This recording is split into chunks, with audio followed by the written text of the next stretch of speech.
উদয়পুর প্রাসাদের গেটে মারামারি মেবারের রাজাদের। সিনেমাও ডাহা ফেল করেছে রাজাদের এই কেচ্ছার সামনে। কয়েকদিন আগেই মহারানা পদে অভিষেক হয় ছেলে লক্ষ্যরাজের। আঙুল কেটে সেই রক্ত দিয়ে কপালে রক্তটিকা আঁকা। তারপর প্রজাদের হাত থেকে প্রতীকী তরোয়াল নিয়ে মেবারকে রক্ষা করার শপথ নেন লক্ষ্যরাজ। নিয়ম মতন তার সিটি প্যালেসে বসে দরবার চালানোর কথা। এই সিটি প্যালেসই রাজস্থানের সবচেয়ে বড় প্রাসাদ। ট্রাভেল ওয়ার্ল্ড পত্রিকার বিচারে দুনিয়ার সেরা হেরিটেজ বিল্ডিংয়ে তকমা পেয়েছে এই প্রাসাদ। এর একটি অংশ নিয়ে হোটেল হয়েছে। সেই হোটেলও দুনিয়ার সেরা হোটেল হিসাবে পুরস্কৃত হয়েছে।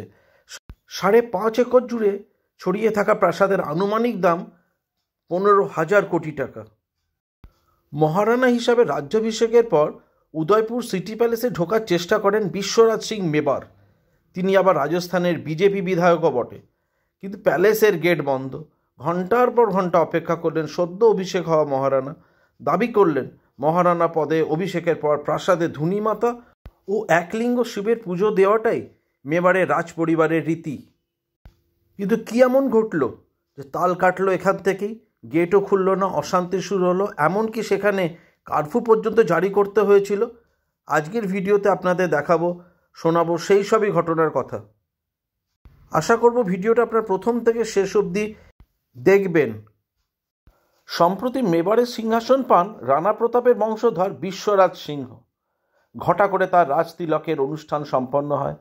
সেই ছবি হু হু করে ছড়িয়ে পড়ে নানা সমাজ মাধ্যমে। রাজা হওয়ার পর উদয়পুর রাজবাড়ির ভিতরে থাকা মন্দিরে যাওয়ার চেষ্টা করেন তিনি, আর তখনই তাকে প্রাসাদে ঢুকতে বাধা দেন কাকা অরবিন্দ সিং। বর্তমানে উদয়পুর রাজবাড়ির সম্পত্তি দেখভালের দায়িত্বে থাকা পরিচালন পর্ষদের মাথায় রয়েছে অরবিন্দ।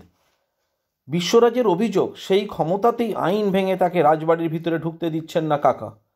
যদিও তা মানতে রাজি নন অরবিন্দ পুত্র লক্ষ্যরাজ সিং। রাজবাড়ির দ্বন্দ্বকে কেন্দ্র করে হিংসা ঠেকাতে উদয়পুরে কারফিউ জারি করেছে স্থানীয় প্রশাসন।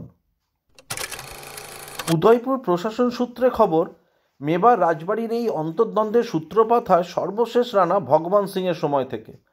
1955 থেকে 1971 সাল পর্যন্ত রাজপুত রাজ্যটির রাজা ছিলেন তিনি। ভারত স্বাধীন হওয়ার পর রাজবাড়ির যাবতীয় সম্পত্তি লিজে পরিচালন পর্ষদের হাতে তুলে দেন ভগবন্ত। সেখান থেকে অবশ্য মাসে মাসে ভাড়া পেতেন তিনি। পরিচালন পর্ষদ রাজ পরিবারের আর্থিক সংস্থান পূরণের জন্য মেবারকে পর্যটন কেন্দ্র হিসাবে গড়ে তোলে। আর তাই রানাদের ব্যবহৃত যাবতীয় সামগ্রী নিয়ে তৈরি হয় সংগ্রহশালা। ভারতীয় পুরাতাত্ত্বিক সর্বেক্ষণের আর্কিওলজিক্যাল সার্ভে অফ ইন্ডিয়া আওতায় চলে যায় মেবারের ঐতিহাসিক সৌধ ও দুর্গ। ভগবন্ত সিংয়ের 2 পুত্রের মধ্যে বড় ছেলের নাম মহেন্দ্র। বাবার এহেন সিদ্ধান্ত মেনে নিতে পারেননি তিনি। এতে রাজ পরিবারের আয় কমবে বলে মহেন্দ্রর আশঙ্কা ছিল। ফলে ভগবন্তের সিদ্ধান্তের চরম বিরোধিতা করেন তিনি। শুধু তাই নয়, বাবার বিরুদ্ধে 1973 সালে আদালতে মামলাও ঠুকে দেন মহেন্দ্র। মেবারের রাজপরিবারের নিয়ম অনুযায়ী জ্যেষ্ঠ পুত্রই সিংহাসনের অধিকারী। রাজতিলকের পর পরিচালন পর্ষদের দায়িত্বও থাকে তার হাতে। মহেন্দ্র অবাধ্য হওয়ায় রাগে অগ্নিশর্মা হয়ে এই নিয়ম বদলে দেন ভগবন্ত। পর্ষদের প্রধান এক্সিকিউটর হিসাবে ছোট ছেলে অরবিন্দকে নিযুক্ত করেন তিনি। মহেন্দ্রকে শিক্ষা দিতে এখানেই থেমে থাকেননি ভগবন্ত। তাকে সম্পত্তি এবং পরিচালন পর্ষদ থেকে একরকম ধাক্কা দিয়ে বার করে দেন। এরপর থেকেই উদয়পুর রাজবাড়ি অর্থাৎ শম্ভুনিবাসে পাকাপাকিভাবে পরিবার নিয়ে থাকতে শুরু করেন অরবিন্দ সিং। এই প্রাসাদ অবশ্য পরিচালন পর্ষদের নিয়ন্ত্রণাধীন নয়। উদয়পুর রাজবাড়িতে এখনও পর্যন্ত বসবাস করেছেন 5 থেকে 7 জন রানা। ভাই অরবিন্দ রাজা না হওয়া সত্ত্বেও ওই সম্পত্তি ভোগ করায় মহেন্দ্রর পরিবারের অসন্তোষ জমা হতে শুরু করে। তার ছেলে বিশ্বরাজ পরিবার নিয়ে থাকেন সামরবাগে। এটিও মেবার রাজ পরিবারের সম্পত্তি। এর দেখভাল পরিচালন পর্ষদ করে না। 2021 সালে 37 বছর পর মহেন্দ্রর করা মামলার রায় ঘোষণা করে উদয়পুর আদালত। সেখানে মেবার রাজ পরিবারের সদস্যদের 4 বছর করে শম্ভু নিবাসে থাকার অনুমতি মেলে। এই রায়কে চ্যালেঞ্জ করে হাইকোর্টের দ্বারস্থ হন অরবিন্দ। কোনো অবস্থাতেই রাজবাড়ি ছাড়তে রাজি নন তিনি। অরবিন্দর যুক্তি, মেবার রাজ পরিবারের যাবতীয় সম্পত্তির প্রধান রক্ষক হিসাবে তাকেই নিযুক্ত করেছেন ভগবন্ত সিং। ফলে এই সম্পত্তি ভোগ করার একমাত্র অধিকারী তিনি এবং তার পরিবার। অরবিন্দের করা মামলায় আপাতত স্থগিতাদেশ জারি করেছে হাইকোর্ট। এর জেরে 2022 সালে শম্ভু নিবাসে ঢুকতে পারেননি মহেন্দ্রপুত্র বিশ্বরাজ।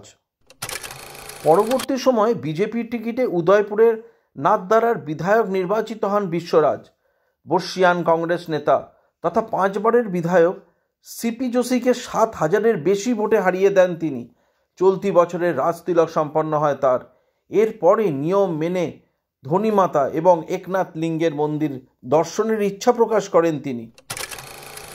উল্লেখ্য, এই দুটি মন্দিরই রয়েছে উদয়পুর রাজবাড়ির মধ্যে।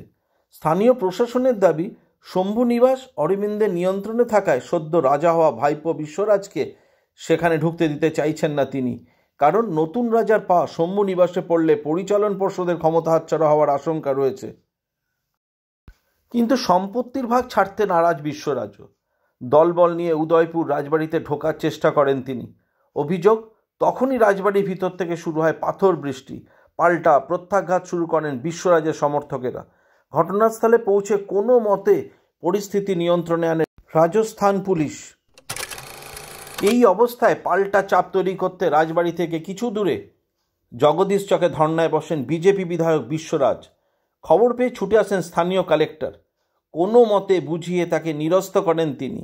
কালেক্টরের কথায় শেষ পর্যন্ত ধর্না ছেড়ে নিজের বাড়িতে ফিরে যান বিশ্বরাজ। আর সঙ্গে সঙ্গেই কারফিউ জারি হয় উদয়পুরে। অন্যদিকে অরবিন্দের হয়ে মাঠে নেমেছেন তার ছেলে লক্ষ্যরাজ সিং। জবরদস্তি তাদের সম্পত্তিতে ঢোকার চেষ্টা হচ্ছে বলে অভিযোগ করেছেন তিনি। শুধু তাই নয়, জেঠতুতো ভাই বিশ্বরাজ বিধায়ক হওয়ায় তার বিরুদ্ধে প্রশাসনের অপব্যবহারের অভিযোগও করেছেন লক্ষ্যরাজ। মেবারের রাজপরিবারের সদস্যরা নিজেদের শ্রীরামের উত্তরসূরি বলে দাবি করে থাকেন। এই রাজবংশের নাম সিসোদিয়া। মেবারের 48তম রাজা ছিলেন মহারানা উদয় সিং। তারই পুত্রের নাম মহারানা প্রতাপ সিং। মহারানা প্রতাপ কখনোই মোগল বাদশাহ আকবরের বশ্যতা স্বীকার করেননি। 1576 সালের 18 জুন হলদিঘাটির যুদ্ধে মুঘল ফৌজের সঙ্গে লড়াই করেন তিনি। ভারতীয় ইতিহাসে এই ঘটনা আলাদা স্থান পেয়ে এসেছে। সেই মহারানা প্রতাপের উত্তরপুরুষদের সম্পত্তি বিবাদ উদয়পুর প্রশাসনের কপালে চিন্তার ভাঁজ ফেলেছে। পরিচালন পর্ষদের নিয়ন্ত্রণ স্বাধীন কোনো সংস্থার হাতে না গেলে বিবাদ মেটার সম্ভাবনা কম বলেই মনে করছেন তারা। ক্ষমতার জন্য মহারানা প্রতাপের পরিবারের নিজেদের মধ্যেই যে অশান্তি, তা খুবই লজ্জাস্কর বটে। এই বিবাদ কিভাবে মিটবে তা সময়ই বলবে।